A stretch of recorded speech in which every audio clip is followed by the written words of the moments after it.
ಏನೇ ಆದರೂ ಶೋಭನ ನಡೆಯುವುದಕ್ಕೆ ಮುನ್ನ ಅರ್ಜುನ್ನನ್ನು ಸಾಯಿಸಿ ಬಿಡಬೇಕು. ಅರ್ಜುನ್ ಸಾಯುವುದನ್ನು ನೋಡದೆ ನಾನು ಇಲ್ಲಿ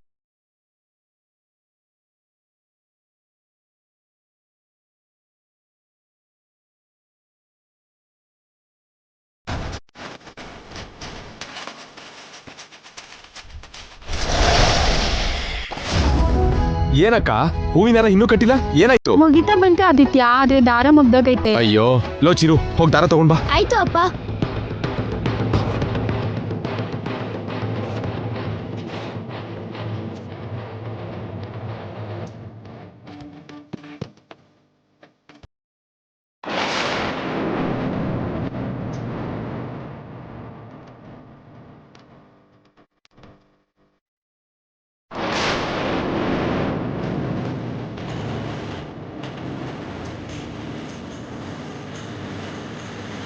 ತಗೋ ಅಪ್ಪ.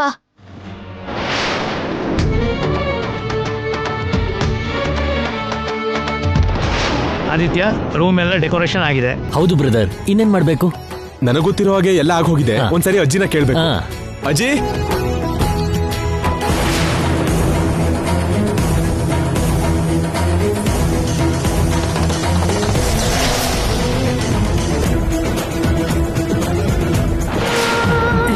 ಅಜ್ಜಿ ಹಾಲು ಸ್ವೀಟ್ಸ್ ರೆಡಿ, ಹೂವಿನ ಹಾರ ರೆಡಿ ಇದೆ, ಹೂವಿನ ಅಲಂಕಾರ ಕೂಡ ರೆಡಿ. ಮತ್ತೆ ಇವರಿಬ್ಬರ ರೂಮ್ ಕಳಿಸ್ಬಿಡೋಣವಾ?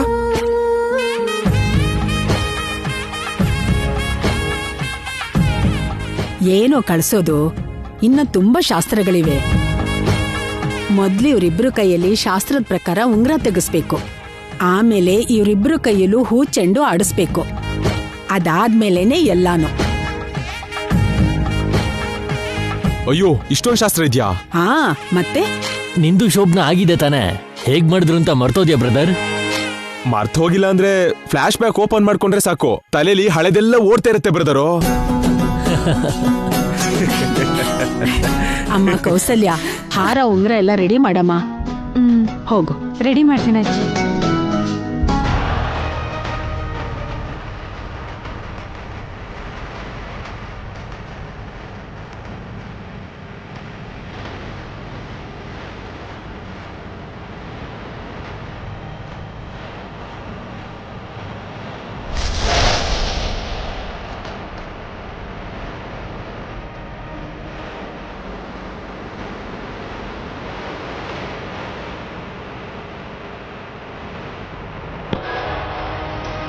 ಏನಾದ್ರು ಸಾಂಗ್ ಕೇಳೋಣ.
ಅತ್ತೆಯವ್ರೆ, ಉಂಗ್ರ ಹಾಕ್ಸಿ. ಮೊದ್ಲು ಇವರಿಬ್ಬರಿಗೆ ಹಾರ ಬದಲಾಯಿಸ್ಬೇಕಪ್ಪ. ಅಮ್ಮ, ಹಾರ ತಗೊಂಡ್ ಬಾಮ್ಮ. ಏನಮ್ಮ, ನೀನ್ ಕಟ್ಟಿದ ಹಾರ ಇಲ್ಲಿ? ಅಲ್ಲೇ ಇಟ್ಟಿದ್ದೀವಿ. ನಾನ್ ತರ್ತೀನಿ. ಸರಿ, ನೀ ತಂದ್ಬಿಡು ಆದಿತ್ಯ.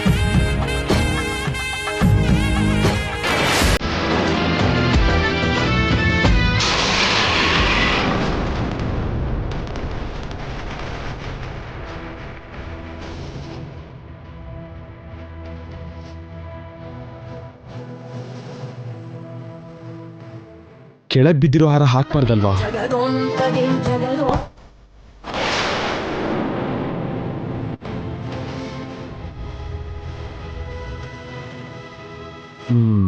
ಇದು ಚೆನ್ನಾಗಿದೆ.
ಇದು ಚಿನ್ನದ ಉಂಗ್ರ. ಇದನ್ ಯಾರು ತೆಗಿತಾರೋ ಅವರು ತಮ್ಮ ಮಾತನ್ನ ಉಳಿಸ್ಕೋತಾರೆ ಅಂತಾನೆ ಅರ್ಥ.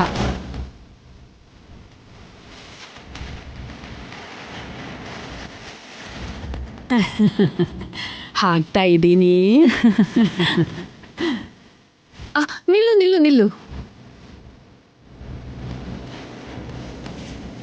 ಇಬ್ರು ಒಂದೇ ಸಲ ಕೈ ಹಾಕ್ಬೇಕು, ಓಕೆನಾ?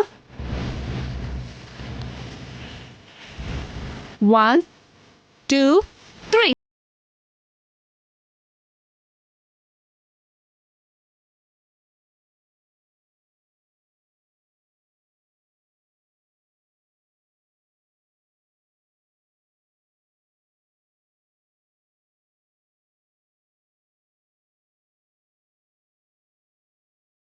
Arjun, come on. ಅಮ್ಮ ಭೈರವಿ, ನೀನೇ ತೆಗಿಬೇಕು. ಹಾ ಭೈರವಿ, ಭೈರವಿ ನೀನೇ ತೆಗಿಬೇಕು. ಭೈರವಿ ನೀನೇ ತೆಗಿಬೇಕು. Bhairavi, come on Arjun. ಅರ್ಜುನ್ ಅರ್ಜುನ್ ತೆಗಿ. ಅರ್ಜುನ್ ಭೈರವಿ ನೀನೇ ತೆಗಿ. Arjun come on. ಹುಚ್ಚು ನನ್ನ ಮಗನೇ.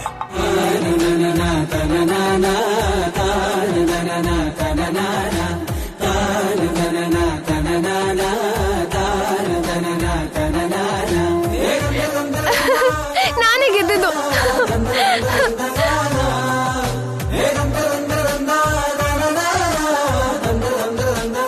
ಅರ್ಜುನ್, ಏ ನೀನ್ ಸೂಪರ್ ಅಮ್ಮ, ಸೂಪರು. ಏನ್ ಬಾವ ಅಷ್ಟು ಸಂತೋಷ? ನಿಮ್ ತಂಗಿನ ಗೆಲ್ಸ್ಬೇಕು ಅಂತ ನಾನೇ ತಗೊಳ್ದೆ ಬಿಟ್ಟಿದ್ದು. ಹೆಲೋ, ಅಷ್ಟೊಂದೆಲ್ಲ ಸೀನ್ಸ್ ಇಲ್ಲ. ಅಷ್ಟಿಲ್ಲ ಅಂದ್ರೂ ಎಷ್ಟೋ ಅಷ್ಟಿದೆ ಅಂತ ತಾನೇ ಅರ್ಥ.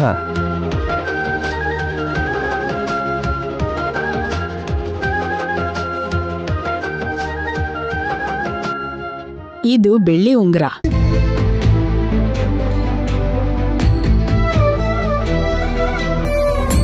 ಈ ಉಂಗ್ರನ ಯಾರು ತೆಗಿತಾರೋ ಅವ್ರ ಮನ್ಸು ಚಂದಮಾಮನ್ ಥರ ಅಂತ ಅರ್ಥ.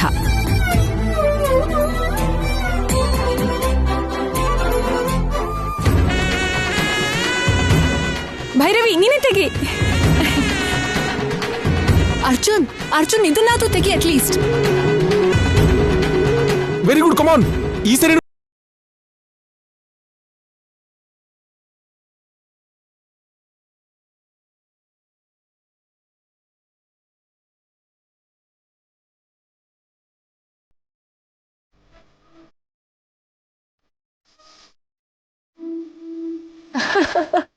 ಎಸ್. ಅಂದ್ರೆ ನನ್ ಮೊಮ್ಮಗಳದು ಚಂದಮಾಮನ್ ತರ ಮನ್ಸು ಅಂತ ಆಯ್ತು. ಹೌದಲ್ವಾ? ಅಷ್ಟೇ ಅಲ್ವಾ? ನನ್ನ ಮನ್ಸಲ್ಲಿರೋದು ನಿಮ್ಮ ಮೊಮ್ಮಗಳೇ ಆದ್ರಿಂದ ನನ್ನ ಮನಸ್ಸು ಚಂದಮಾಮನ್ ಥರ ಆಗಿದೆ ಅಜ್ಜಿ.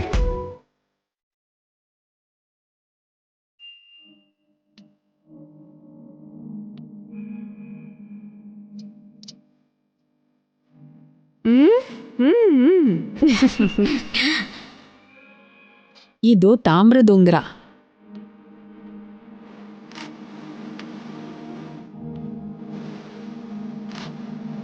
ಇದನ್ನ ಯಾರು ತೆಗಿತಾರೋ ಅವ್ರು ತಮ್ಮ ಜೀವನದ ಸಂಗಾತಿನ ಪ್ರಾಣಕ್ಕಿಂತ ಹೆಚ್ಚಾಗಿ ಪ್ರೀತಿಸ್ತಾರೆ ಅಂತ ಅರ್ಥ.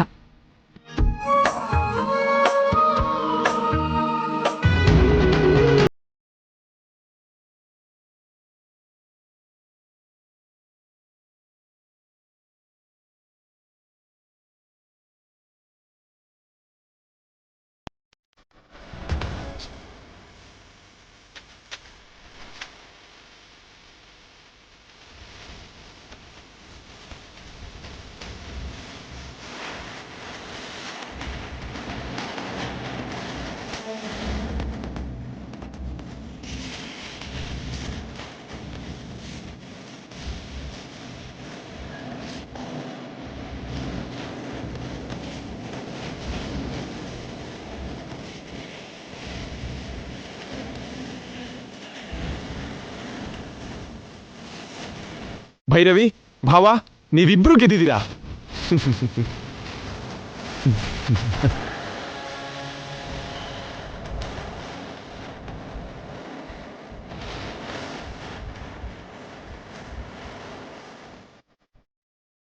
ನಾನು ಇಲ್ಲಿ ಸೇಡಿನಿಂದ ಕಾಯುತ್ತಿದ್ದರೆ ನೀವೆಲ್ಲರೂ ಸಂಭ್ರಮ ಆಚರಿಸಿಕೊಳ್ಳುತ್ತಿರುವಿರಾ? ನಿಮ್ಮ ಸಂತೋಷವನ್ನು ಶೋಕವನ್ನಾಗಿ ಬದಲಾಯಿಸದೆ ನಾನು ಇಲ್ಲಿಂದ ಹೋಗುವುದಿಲ್ಲ. ಮದ್ವೆ ಮಾಡ್ಕೊಂಡಿರೋ ನವ ದಂಪತಿಗಳು ಸಂತೋಷದಿಂದ, ಆನಂದದಿಂದ, ಉತ್ಸಾಹದಿಂದ ಹೊಸ ಜೀವನಕ್ಕೆ ಹೆಜ್ಜೆ ಇಡಬೇಕು ಅಂತ ಜೀವನ ಕೂಡ ಒಂದು ಆಟದ ತರಾನೇ ಆಗಿರೋದ್ರಿಂದ ಸೋಲು ಗೆಲುವು ಸಮನಾಗಿ ಸ್ವೀಕರಿಸಬೇಕು ಅಂತ ಹೇಳೋಕ್ಕೋಸ್ಕರನೇ ಇಂಥ ಸಂಪ್ರದಾಯ ಎಲ್ಲ ಮಾಡ್ತಾರೆ. ಈ ಆಟನ ಸುಮ್ಮನೆ ಆಡಿಸ್ತಾರೆ ಅನ್ಕೊಂಡಿದ್ದೆ. ಆಟ ಆಡ್ಸೋದ್ರ ಹಿಂದೆ ಇಷ್ಟೊಂದು ಅರ್ಥ ಇದೆಯಾ?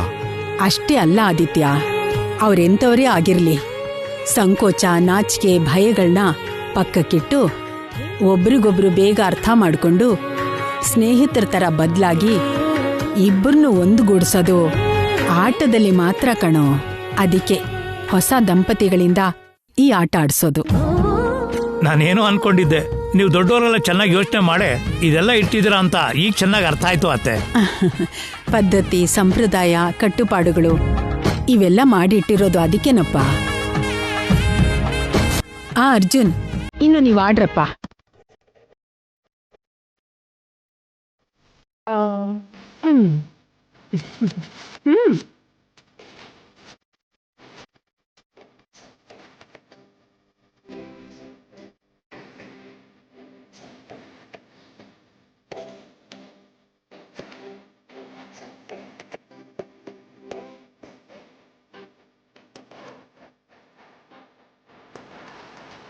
ಹಾಗೆ ನೋಡ್ತಾ ಇದೆಯಲ್ಲ, ಆಡು.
ನಾನು ಅನ್ಕೊಂಡ್ ಹಾಗೇನೆ ನನ್ನ ತಮ್ಮನ್ಗೂ ಭೈರವಿಗೂ ಮದ್ವೆ ಆಗೋಯ್ತು. ಈಗ ಶೋಭನಾ ಕೂಡ ನಡೆದು ಹೋಗತ್ತೆ. ಭೈರವಿನ ನನ್ನ ಗ್ರಿಪ್ಪಲ್ಲಿ ಇಟ್ಕೊಂಡು ನಾನು ಅನ್ಕೊಂಡಿರೋದನ್ನ ಸಾಧಿಸ್ತೀನಿ. ಏನು ಯೋಚನೆ ಮಾಡ್ತಾ ಇದೀಯ?